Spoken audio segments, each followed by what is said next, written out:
Massive amounts of layoffs just happen and no one seems to be noticing. And it is not from all of the usual suspects. Of course, everybody screams from the top of their lungs about tech, but one of these may shock you because it shocked me and it's showing true signs of cracks that I've been talking about on this very channel for quite some time.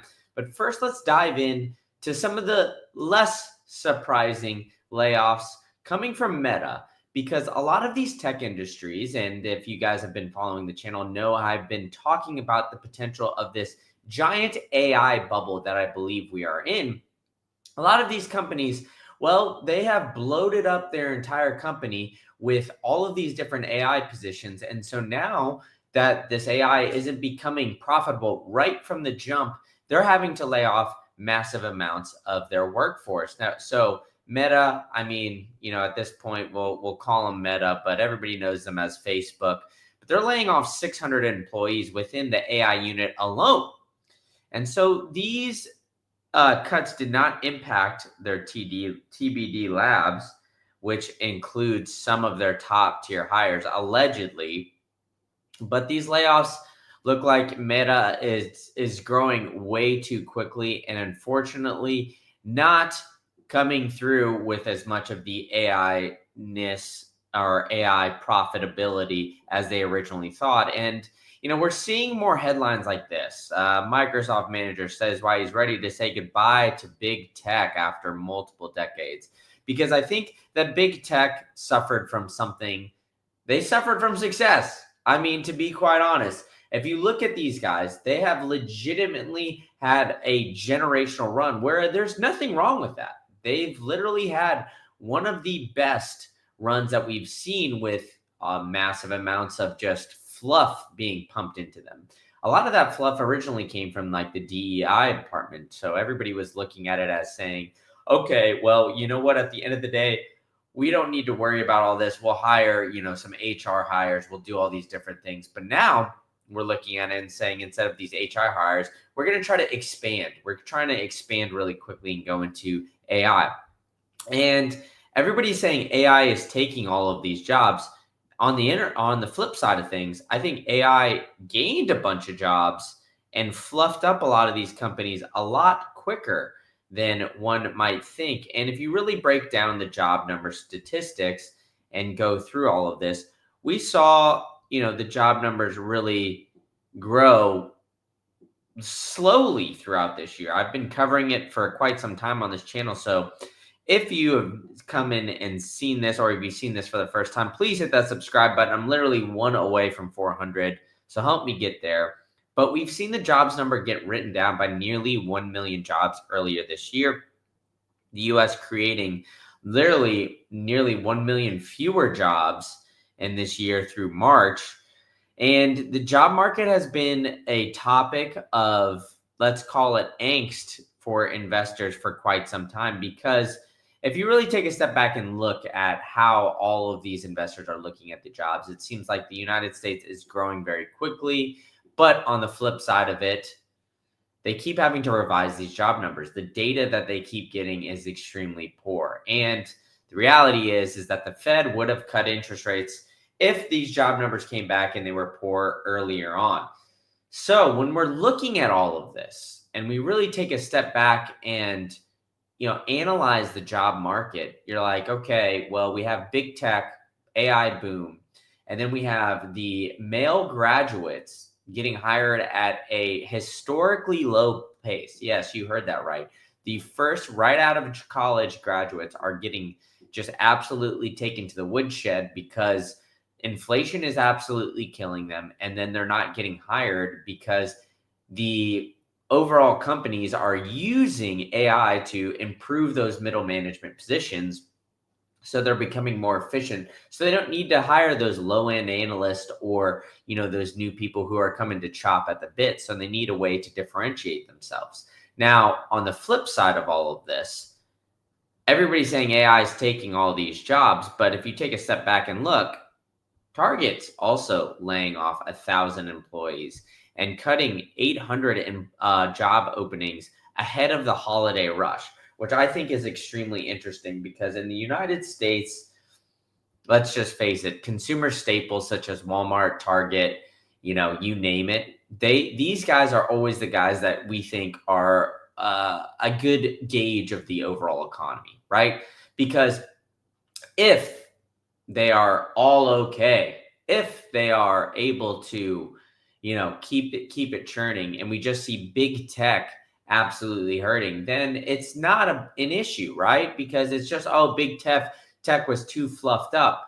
But now we are seeing this, right? Now we are seeing the overall retail consumer just showing cracks. And if these guys are showing cracks and the job markets are going down, well, this is just going to be a layover effect, and this is going to spill over into the overall economy. So I think that this is just the start of what we're going to see, as we're seeing 1,800 corporate positions going down the drain for Target, because this is one of the biggest retailers in the country. And not only are we seeing that, we're seeing Amazon announcing 14,000 layoffs. And everybody's saying, oh, this is about AI. This is about AI. But if you listened closely to what I just had to say, you'd realize that this is not about AI. This is about the consumer just simply not spending at the end of the day. Because what jobs do Amazon, the low end Amazon jobs have, right? They maybe have some of those delivery truck drivers. They have a lot of part-time jobs. They're not firing 14,000 people because Amazon just all of a sudden got more efficient. No. Their storefront essentially runs on its own.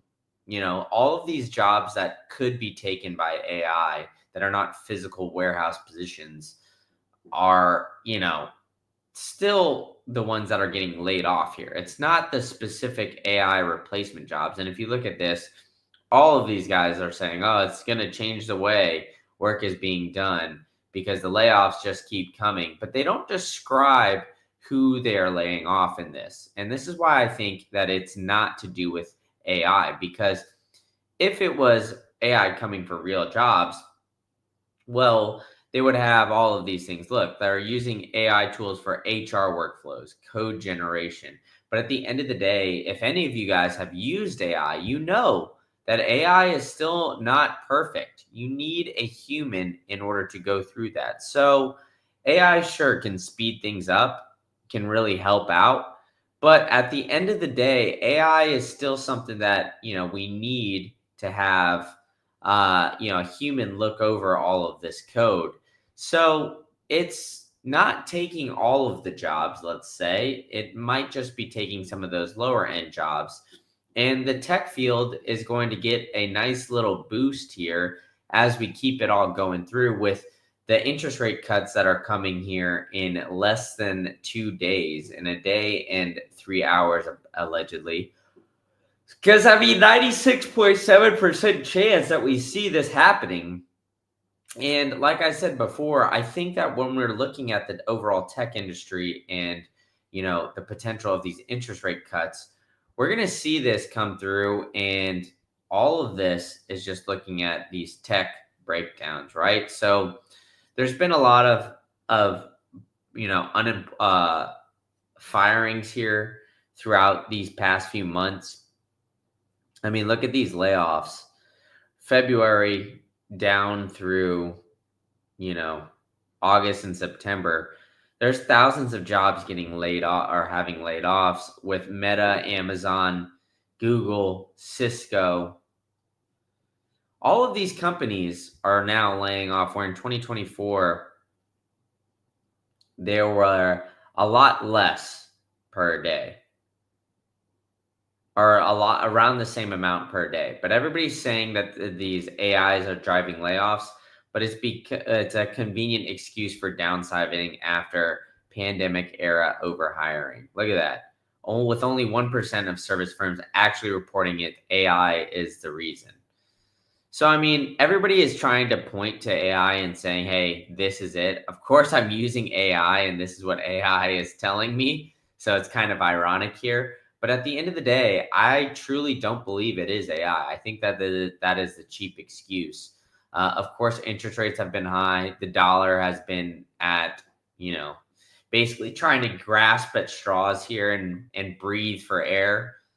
And at the end of the day, even when we have the Dixie at 98.6, 98.7, just about, we need a stronger dollar in order to get these things trucking ahead. And so, even though we don't have the strongest of dollars, we're getting the S&P 500. It's going to hit 7,000 at this point. I mean, it's going to hit 7,000, let's say, in the next week and a half at the very latest. I mean, the way things are going right now, especially with this interest rate cut, I'm calling my shot here for you guys. Obviously not financial advice, but it looks like with the way that the S&P 500 just keeps hitting new all-time highs, new all-time highs, new all-time highs, that it's just a matter of time before we get this above 7,000.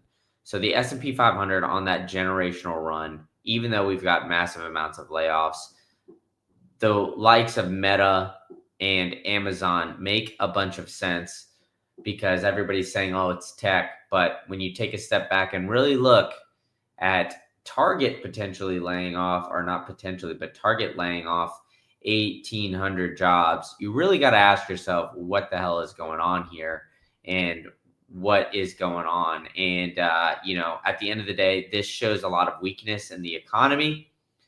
So I'm going to be covering all of those signs. So make sure you guys are hitting that subscribe button for me. Telling a friend to tell a friend. I'm going to keep this one short and sweet. Hit that like button, and I'll catch you guys all at the next one.